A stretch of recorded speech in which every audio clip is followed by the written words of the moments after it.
Essula 21.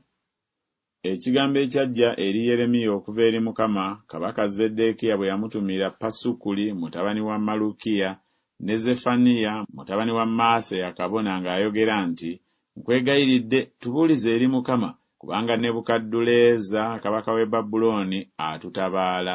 Mpozzi Mukama anaatukola ng'ebikolwa bye byonna eby'ekitalo bwe biri, atuveeko.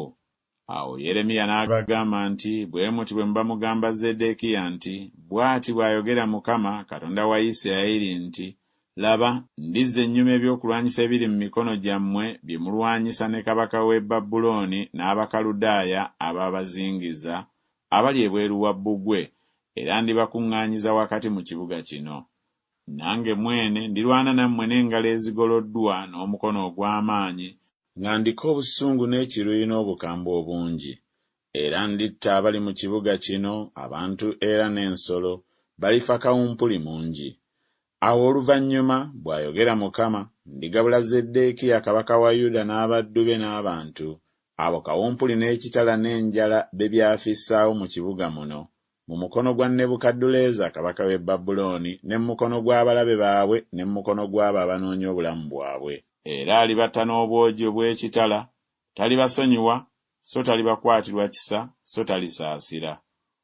Era ogambanga abantu bano nti, bw'ati bw'ayogera Mukama nti, laba, nteeka mu maaso gammwe ekkubo ery'obulamu n'ekkubo ery'okufa.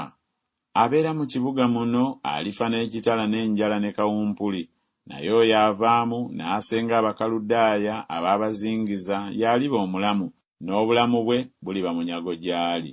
Kubanga ntadde amaaso gange ku kibuga kino okukireetako obubi, so si bulungi, bw'ayogera Mukama. Kirigabulwa mu mukono gwa kabaka w'e Babulooni, naye alikyokya omuliro. N'eby'ennyumba ya kabaka wa Yuda, muwulire ekigambo kya Mukama. Mmwe ennyumba ya Dawudi, bw'ati bw'ayogera Mukama nti, mutuukirizenga emisango enkya, era mugyenga omunyago mu mukono gw'omujoozi. Ekiruyi kyange kireme okutambula ng'omuliro ne kyokya, ne wataba ayinza okukizikiza olw'obubi obw'ebikolwa byammwe. Laba, ndi mulabe wo, ayi ggwe abeera mu kiwonvu n'awali olwazi olw'omu lusenyi, bw'ayogera Mukama.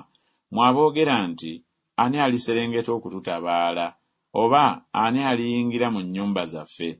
Era ndibabonereza ng'ebibala bwe biri eby'ebikolwa byammwe, bw'ayogera Mukama. Era ndikumira omuliro mu kibira kyakyo, era gulyokya byonna ebikyetoolodde.